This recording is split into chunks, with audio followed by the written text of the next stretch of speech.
आप सभी को प्रभु यीशु ख्रीस्त में नमस्कार। मैं Rakesh Chhatri, principal Christ Church college Lucknow और प्रदेश उपाध्यक्ष भारतीय जनता पार्टी अल्पसंख्यक मोर्चा उत्तर प्रदेश। भाइयों बहनों, आज मैं आपके सामने इस बात को लेके आया हूँ कि मैं क्रिश्चियन होने के नाते मैंने भारतीय जनता पार्टी क्यों ज्वाइन करी। ये बहुत अहम सवाल है प्रत्येक अल्पसंख्यक के लिए जो भारतीय जनता पार्टी का सदस्य है, भारतीय जनता पार्टी से जुड़ा है। आप जानते हैं, जब से माननीय मोदी जी के नेतृत्व में केंद्र सरकार में भारतीय जनता पार्टी की सरकार बनी और उत्तर प्रदेश में माननीय योगी जी के नेतृत्व में बीजेपी की सरकार बनी, तभी से इन विरोधी दलों को, नेशनल पार्टी जो एक ही हुआ करती थी, अपने आप को एक समझती थी कि मैं ही सब कुछ हूँ, कांग्रेस, इन्होंने एक भ्रम फैलाना शुरू कर दिया कि साहब भारतीय जनता पार्टी का जो है एक हिडन एजेंडा है और वो एजेंडा ये है कि वो धीरे धीरे करके अल्पसंख्यकों को बाहर कर देंगे, उनका अस्तित्व खत्म कर देंगे। इसी पॉइंट पे मैंने सोचा कि आपसे मैं रूबरू होकर बताऊं कि मैंने एज अ क्रिश्चियन, मैं क्रिश्चियन होते हुए भी मैंने भारतीय जनता पार्टी क्यों ज्वाइन करी। क्योंकि पहली चीज़ कि क्रिश्चियंस का योगदान आप जानते हो शिक्षा और चिकित्सा के क्षेत्र में आज से नहीं, सैकड़ों सालों से है। यानी कि नेशन बिल्डिंग में ईसाई समाज का बहुत ही इम्पोर्टेंट रोल है और इसको सभी एक्नॉलेज भी करते हैं, मानते हैं इस चीज़ को। लेकिन इन विरोधी दलों ने एक ऐसा भ्रम फैलाया कि भारतीय जनता पार्टी जो है वो ईसाई विरोधी है, क्रिश्चियन विरोधी है। यदि ऐसा होता, हम उत्तर प्रदेश के संदर्भ में बात करें, अगर पूरे हिंदुस्तान में करें तो ये नंबर और बढ़ जाएगा। अगर उत्तर प्रदेश के संदर्भ में बात करते हैं तो मैं भारतीय जनता पार्टी में आते ही 2019 में मैंने ज्वाइन करी और आते ही एक साल सवा साल में मुझको अल्पसंख्यक मोर्चे का प्रदेश उपाध्यक्ष बनाया गया। यदि बड़ी कॉमन सी बात है कि यदि अगर भारतीय जनता पार्टी क्रिश्चियन विरोधी होती तो एक ईसाई को इतना महत्वपूर्ण पद, बड़ा पद स्टेट लेवल का क्यों देती? मुझे ही नहीं, आप देखें कि पूरे उत्तर प्रदेश में जो हमारा अल्पसंख्यक मोर्चा है इसमें कितने क्रिश्चियंस हैं। मैंने जब ज्वाइन करा तो 150-200 क्रिश्चियंस तो मेरे साथ ही ज्वाइन किए थे। धीरे धीरे नंबर बढ़ रहा। ये चीज़ हजम नहीं हो रही है कि लोगों को, जो विरोधी दल है, कि कैसे क्रिश्चियन जो हैं धीरे धीरे भारतीय जनता पार्टी की ओर उड़ रहे हैं। भारतीय जनता पार्टी की ओर इसलिए उड़ रहे हैं, इसलिए जा रहे हैं कि 70 साल में हमारा समाज का जो योगदान था उसको देखते हुए भी कांग्रेस ने क्या करा क्रिश्चियंस के लिए, और जो हमारे रीजनल पार्टीज़ हैं उन्होंने क्या करा, एक्नॉलेजमेंट तक नहीं दिया हमारी सर्विसेज का। ऑनर, रिस्पेक्ट, रोज़गार तो छोड़ दीजिए, एक्नॉलेज तक नहीं करा। और हमारी भारतीय जनता पार्टी ने ऑनर भी दिया, प्रोटेक्शन भी दिया और उसके बाद हमको पद भी दिया। झांसी के आप देखिए जो जिला अध्यक्ष हैं अल्पसंख्यक मोर्चा के, वो क्रिश्चियन हैं, प्रदेश कार्यकारिणी में क्रिश्चियंस हैं। तो हर जगह क्रिश्चियंस को साथ लेके, जैसे माननीय प्रधानमंत्री जी का नारा ही है, सबका साथ, सबका विश्वास, सबका प्यार, सबका, तो ये इसमें सब में क्या हम नहीं हैं? और हम हैं तभी तो हमको जो है, हम इस पद पे बैठे हैं। तो ये चीज़ भ्रम दूर करना है हमें कि हमारे भाइयों, क्रिश्चियन भाइयों का भी, कि देखो कि हमने कभी भी जॉब नहीं मांगा, हमने सम्मान मांगा, हमने सुरक्षा मांगी, एक्नॉलेजमेंट मांगा, जो अभी तक मेरे इस 50 साल के एक्सपीरियंस में किसी पार्टी ने नॉर्थ इंडिया में नहीं दिया जितना भारतीय जनता पार्टी ने दिया। अब मैं बात करना चाहता हूँ कि भारतीय जनता पार्टी जो आज आप देख रहे हो पूरे संपूर्ण भारतवर्ष में, कुछ स्टेट छोड़ दीजिए, सब जगह भारतीय जनता पार्टी की सरकार है और आगे बनती जा रही है। और मेरा मानना है कि आने वाले कम से कम 2000, जैसा कि ऐसा बोला है कि 2050 तक भारतीय जनता पार्टी रहेगी, तो मैं तो कहता हूँ उससे भी ज़्यादा रहेगी। कारण क्या है? मैंने अपने तजुर्बे से 2019 में मैंने ज्वाइन किया, तब से मैंने बहुत माइन्यूटली ज़रा ऑब्ज़र्व किया, जो भारतीय जनता पार्टी का जो कार्यकर्ता है, बूथ लेवल पे हो, चाहे कोई पद हो या ना हो, भारतीय जनता पार्टी का सदस्य है, या वो मुख्यमंत्री है, या वो प्रधानमंत्री है, कैबिनेट मिनिस्टर है, स्टेट मिनिस्टर है, सबकी, हम जानते हैं ना, हम लोग के काम जब करते हैं तो हम लोग की कुछ प्राथमिकताएं होती हैं जो हमारे दिशा को डायरेक्ट करती हैं, जो हमारे गोल को अचीव करने में मदद करती हैं। अगर हमारी प्रायोरिटी नहीं होगी तो हम अपने गोल को हासिल नहीं कर सकते। तो भारतीय जनता पार्टी की जो मैंने देखा कि 4 प्रायोरिटीज़ पे भारतीय जनता पार्टी काम करती। सबसे पहली प्रायोरिटी जो मैंने छोटे से लेके बड़े तक में देखी, जब बात करता हूँ मैं मालूम पड़ जाता, आप किसी से बात करो तो पहली क्या है, वो है राष्ट्र, देश, भारतवर्ष। ये प्राथमिकता है, इससे बढ़ के कुछ भी नहीं है। भारतवर्ष से बढ़ के कुछ भी हमारी संस्कृति में ही है। आप हमारे पुराने राजे महाराजे देखें, सबके लिए जो प्रायोरिटी रही वो देश रहा। दूसरी priority party, party second number की प्रायोरिटी है। तीसरे नंबर पे जो बहुत ही इम्पोर्टेंट है वो देशवासी हमारे। और कौन सी कैटेगरी के देशवासी? जो 5वीं पंक्ति जिनको हम बोलते हैं कि जो दबे कुचले, परेशान, गरीबी रेखा से भी नीचे लोग, वो लोग प्रायोरिटी हैं। उसके ऊपर का वर्ग जो बहुत पैसे वाला है वो प्रायोरिटी नहीं है, प्रायोरिटी है 5वीं पंक्ति का। और चौथी है प्राथमिकता, वो है कार्यकर्ता। यानी कि भारतीय जनता पार्टी का प्रत्येक कार्यकर्ता, प्रत्येक नेता, छोटा बड़ा, अपने आप को सबसे आखिरी पायदान पे रखता है और सबसे नंबर 1 पे देश को। और शायद यही वजह है कि माननीय प्रधानमंत्री श्री मोदी जी ने देश को अंतर्राष्ट्रीय स्तर पे कहाँ लाके आज खड़ा करा, क्योंकि देश उनकी प्रायोरिटी थी। आज विकसित देश की श्रेणी क्या छोड़ दीजिए, ऑलमोस्ट विकसित देश हमारा हो ही गया। क्या चीज़ नहीं हमारे देश में आज की डेट में उसका प्रोडक्शन नहीं हो रहा है? आज क्या हम एक्सपोर्ट नहीं कर रहे हैं? अभी आपने देखा कोविड में वैक्सीन जो जिस पे करोड़ों लोग मर गए, वैक्सीन हमारे भारतवर्ष की निर्मित बाहर गई। आप देखो बड़े बड़े देश जिनको हम सुपर पावर समझते थे, आज हमारे देश का नाम लेते हैं। हमारे मोदी जी जब जाते हैं, आपने देखा होगा टीवी में कि कैसे मिलते हैं।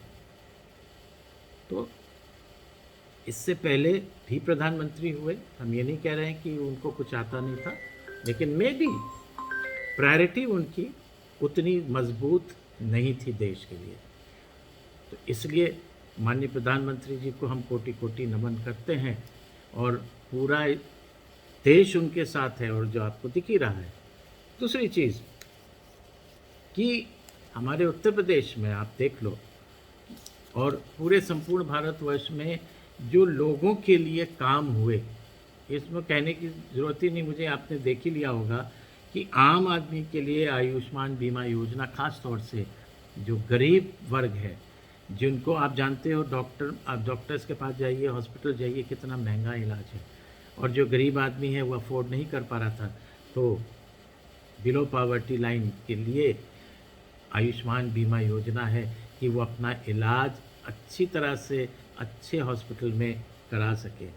गैस सिलेंडर आप जानते हो, पहले दमे की बीमारी हो जाती थी महिलाओं को हमारे देश की, और गैस सिलेंडर फ्री दिया गया।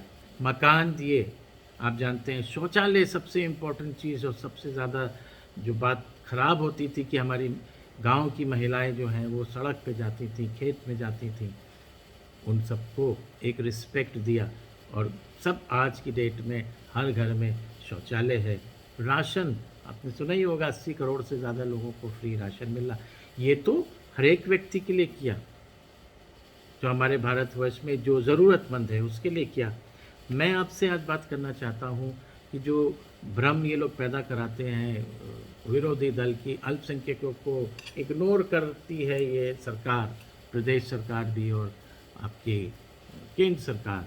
तो 4-5 योजनाएं, ऐसे तो सैकड़ों योजनाएं हैं जो अल्पसंख्यक वर्ग के लिए, जो हमारा माइनॉरिटी वेलफेयर मिनिस्ट्री है केंद्र की और की, ऐसी सैकड़ों स्कीम हैं जो माइनॉरिटी वर्ग के लिए की गई। कुछ जो है हम आपको बताते हैं कि जैसे एक कभी है स्कीम हैगी नई मंजिल। आप जानते हैं अल्पसंख्यक में ड्रॉप आउट्स बहुत होते हैं, जो बच्चे क्लास 8 के बाद पढ़ते ही नहीं हैं, या बहुत से होते हैं कि जो पढ़ते ही नहीं हैं, उठे और काम में लग गए। क्योंकि बहुत से लोगों का, हमारे मुस्लिम भाई बहनों के यहाँ जो स्किल आप जानते हैं हुनर में वो बहुत ही अच्छे होते हैं, तो बच्चा बजाय स्कूल जाने के वो उनके वर्कशॉप पे जाने लगता था। कहीं पे वो जा रहा है तो 8th के बाद नहीं पढ़ पाता था। ऐसे जो बच्चे जो ड्रॉप आउट्स होते थे उनके लिए माइनॉरिटी वेलफेयर डिपार्टमेंट ने बहुत ही अच्छी स्कीम करी हुई है कि कैसे उनको हम क्लास 8 या क्लास 10 तक का एटलीस्ट सर्टिफिकेट उनको प्रोवाइड करा दें, उनको शिक्षा दे के। क्योंकि आप जानते हो कि जो वोकेशनल कोर्सेज होते हैं, जो ट्रेनिंग, छोटी ट्रेनिंग्स होती हैं ITI, इसमें मिनिमम क्वालिफिकेशन 8th पास तो होना ही होना है और 10th पास होना ही होना है। तो ऐसे ड्रॉप आउट्स जो किसी वजह से अपनी पढ़ाई कंटिन्यू नहीं कर पाए, उनके लिए है कि through national institute of open schooling, ये केंद्र लेवल पे भी है और स्टेट्स का भी अपना ओपन स्कूल है। तो जो बच्चे माइनॉरिटीज़ के किसी भी वर्ग के हों, क्रिश्चियन हो, मुस्लिम हो, सिख हो, जैन हो, बुद्धिस्ट हो या पारसी हो, उनके लिए ये सुविधा है कि जो नहीं पढ़ पाए और जो रेगुलर स्कूल नहीं जा पा रहे हैं तो वो ओपन स्कूल से इसको कर सकते हैं। एक बहुत ही अच्छी बात और एक स्कीम है, एक प्रोजेक्ट है माइनॉरिटीज़ के लिए। देखिए माइनॉरिटीज़ में ख़ास तौर से जहाँ एजुकेशन कम है, वहाँ पे जो हमारी महिलाएं हैं, जो हमारे बच्चे हैं या हमारी बालिकाएं हैं, ये इनको पता ही नहीं होता है। और हम तो कह रहे हैं बालिकाएं क्या, हमारे बच्चे भी हैं, जो भी, चाहे वो मेल हो चाहे वो फीमेल हो, ख़ास तौर से फीमेल, कि हमको चूँकि शिक्षा के अभाव है, हमको पता ही नहीं, कभी कभी हम शिक्षित भी हैं तो भी हमें पता ही नहीं है कि हमें बात कैसे करनी है। हमें सरकारी महकमों में जाना है तो हमें सरकारी अधिकारियों से कैसे बात करनी है। हमें अगर लीगल हमारा कोई केस फंसा हुआ है तो हमें एडवोकेट से कैसे बात करनी है। हमें जो स्वच्छ भारत अभियान चल रहा है उसमें अपना योगदान हम कैसे दें। लीगल राइट्स क्या है वुमेन्स के, उसकी जानकारी। लाइफ स्किल्स, क्या क्या हुनर हम सीख सकते हैं इंडिपेंडेंट होने के लिए, स्वयं रोजगार के लिए। सबसे इम्पोर्टेंट महिलाओं के लिए है हमारी हाइजीन और हेल्थ, कि हम कैसे स्वस्थ रहें, कैसे साफ रहें। एजुकेशन में कैसे हम बढ़ें, न्यूट्रिशन हम प्रॉपर बैलेंस डाइट कैसे लें, सेफ फूड, हमें पता ही नहीं रहता है कि कौन सा फूड हम खा रहे हैं या हमारी बॉडी के लिए सेफ है, फ़ायदेमंद है या नुकसानदेह है। और जानकारी हमें कहाँ की, किस विभाग की अगर हमें कोई जानकारी चाहिए तो कहाँ से मिलेगी। ऐसी सैकड़ों चीज़ें हैं जिसमें जो एक लीडर में होनी चाहिए, ख़ास तौर से हमारी महिला वर्ग में। तो हमारी महिलाओं के लिए लीडरशिप प्रोग्राम्स हैं जिसमें इतनी सारी चीज़ें जो है ये सरकार के जो इस डिपार्टमेंट के लोग हैं ये इन प्रोजेक्ट और स्कीम्स के ज़रिए करते हैं। इसी तरीके से हम चाहेंगे कि जो हमारे महिला वर्ग हैं, बच्चे हैं, बालिकाएं हैं जो स्कूल नहीं जा रहे हैं, पढ़ नहीं रहे, पढ़ाई करें और इन लीडरशिप कैंप्स में, इन लीडरशिप प्रोजेक्ट्स में हिस्सेदारी करें, ताकि वो समाज का एक मजबूत और इंडिपेंडेंट स्तंभ बन सके। इसी तरीके से जो बच्चे पढ़ जाते हैं हमारे माइनॉरिटीज़ के, लेकिन पैसे के अभाव में प्रोफेशनल कोर्सेज नहीं कर पाते हैं, पैसा ही नहीं है, तो उनके लिए मेरिटोरियस स्टूडेंट्स के लिए स्कॉलरशिप का प्राविधान है। भारत सरकार के इस विभाग में जो माइनॉरिटी वेलफेयर डिपार्टमेंट है, इसमें आप जाएं तो अगर जो पेरेंट्स की इनकम 2 लाख से कम है उनको यहाँ से बेनिफिट मिल सकता है, स्कॉलरशिप मिल सकती है कि वो अपने आगे की जो पढ़ाई है, प्रोफेशनल कोर्स है, प्रोफेशनल ट्रेनिंग है, उसको वो पूरा कर सकें। एक बहुत ही इम्पोर्टेंट वर्ग है हमारे यहाँ एक, कि वो तबका जो है वो अपने, कहते हैं क्या बोलते हैं उसको आप, कॉटेज इंडस्ट्री है, छोटी यूनिट्स हैं। लगभग भारतवर्ष में 5.77 करोड़ स्मॉल स्केल इंडस्ट्रीज़ हैं, छोटे घर घर जो कॉटेज इंडस्ट्रीज़ होती हैं। और इनके साथ ये दिक्कत आ रही है कि जब इन्हें पैसे की अपग्रेड करना होता है, अपने इस इंडस्ट्री कॉटेज इंडस्ट्री को इसको अपग्रेड करके बड़ा करना होता है, तो ये इनकी और बैंक्स की और अदर फिनेंशियल इंस्टीट्यूशंस की जो कनेक्टिविटी है वो ऑलमोस्ट ज़ीरो रहती है। इनको पता ही नहीं रहता है कि हम कैसे बैंक से जाके लोन लें और हम अपने इस इंडस्ट्री को अपग्रेड कर सकें। और उसमें होता क्या था, फिर गांव देहात से आप जानते हैं कि जो सूदखोर लोग होते हैं उनका धंधा ये होता है कि वो लोन देते हैं और बहुत मोटी रकम ब्याज में लेते हैं। कितने गरीब की जो है उनकी फैक्ट्री ही बंद हो जाती है ब्याज देते देते। तो एक स्कीम है मुद्रा लोन, प्रधानमंत्री जी की है ये स्कीम, प्रधानमंत्री जी के नाम से ही है, प्रधानमंत्री मुद्रा योजना। इस योजना के अंतर्गत small unit small scale industries वाले जो हैं ये बैंकों से संपर्क करेंगे और बैंक इनको मिनिमम रेट्स पे, मिनिमम इंटरेस्ट पे और बहुत ही आसान सरल तरीके से लोन प्रोवाइड करेगा। तो इसका फ़ायदा हमारे जो माइनॉरिटीज़ के जो स्मॉल स्केल इंडस्ट्रीज़ के लोग हैं वो उठा सकते हैं। एक और बहुत अच्छी चीज़ है वो उस्ताद के नाम से है। इसमें यह है upgrading the skills and training और in traditional art and craft for development. आप जानते हैं कि हमारा देश जो है वो हुनर में आज से नहीं सालों से नंबर 1 पे है। जितना हुनर हमारे देश में है और ख़ास तौर से अल्पसंख्यकों में वो कहीं नहीं है किसी भी कंट्री में। तो ये धीरे धीरे विलुप्त होता जा रहा है। जो हस्तकला है, आप देखो जो पुराने कारीगर होते थे जिनकी नक्काशी आप कपड़े पे ले लो, आप वुड पे ले लो, आप बिल्डिंग कंस्ट्रक्शन में ले लो, ये धीरे धीरे जो ये ख़ानदानी ट्रेड हुआ करता था ये धीरे धीरे धीरे धीरे विलुप्त होता जा रहा है। इसीलिए एक प्रोग्राम है, एक प्रोजेक्ट है अल्पसंख्यक वेलफेयर मिनिस्ट्री में, उसको नाम दिया गया है उस्ताद। और ये इसीलिए है कि जो पुराने जो हमारा ट्रेडिशनल है, ट्रेडिशन है, ये हमारा पुराना हेरिटेज है, ये विलुप्त ना एक्सटेंट ना हो जाए, ख़त्म ना हो जाए। तो इसके लिए भी जो प्रोग्राम्स हैंगे कि आप जो हुनरमंद लोग हैं वो अपने बच्चों को आगे लाएं इसमें, और इसके इस उस्ताद जो स्कीम और प्रोजेक्ट है इसके ज़रिए इसको कंटिन्यू रखें आगे। बहुत से तो लोग हम लोग वो चीज़ें अब दिखती नहीं, हो ही नहीं पा रही, क्योंकि जो लोग थे उनका देहांत हो गया, आगे कैरी फॉरवर्ड करने वाला कोई नहीं था। तो इसको आगे बढ़ाने के लिए एक प्रोजेक्ट है उस्ताद के नाम से।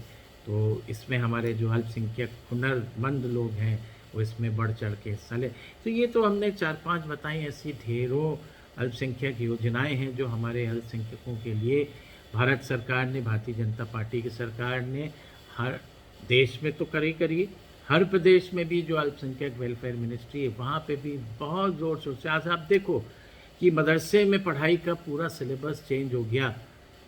चेंज इसलिए नहीं हुआ कि जो उनका जो पढ़ाई थी उसको ख़त्म कर दिया गया, नहीं, उसके साथ हमारी नॉर्मल रेगुलर स्टडीज़ को जोड़ा गया ताकि ये बच्चे अपनी जो है जो रिलीजियस तालीम है उसके साथ साथ जो रेगुलर हमारी स्टडीज़ हैं उसको देखें। तो आप अपग्रेडेशन ऑफ मदरसे आप देखो हो गए। इसी तरीके से जो आप कितने बच्चे आप देखो आज की डेट में माइनॉरिटीज़ के जो है IAS IPS बन रहे हैं इन्हीं स्कीम्स के द्वारा। तो भाइयों बहनों, एक बार फिर मैं आपको बता ही दिया मैंने भारतीय जनता पार्टी क्यों ज्वाइन करी, और आप भी ज्वाइन करिए। जो अभी हमारे अल्पसंख्यक वर्ग के लोग हों, क्रिश्चियंस हों, सिख हों, मुस्लिम हों, किसी भी जो भी हैं वो भारतीय जनता पार्टी से बड़ी तादाद में जुड़े, क्योंकि एक यही ऐसी पार्टी है कि जो सबको लेके चल रही है। अभी तक आपने देख ही लिया कि अभी तक माइनॉरिटीज़ को सिर्फ वोट के नाम पे यूज़ किया गया, उनके लिए करा कुछ नहीं गया। हज़ारों करोड़ फंड जो है जो अलॉट होता है केंद्र से स्टेट्स में, आप देखो अभी तक हमने सुना कि कितना तो वापस हो जाता था, यानी कि जहाँ जिस पर्पस के लिए दिया जा रहा था उसको इस्तेमाल ही नहीं किया गया। लेकिन वोट के नाम पे माइनॉरिटीज़ को हमेशा इस्तेमाल किया गया। तो कहने को तो बहुत कुछ है, लेकिन समय ज़्यादा हो गया इसमें। फिर कभी आपसे फिर बात करूँगा, फिर भारतीय जनता पार्टी के लिए आपके बारे में आपको बताऊँगा। तो एक बार फिर आप सभी को नमस्कार, जय हिंद, जय भारत।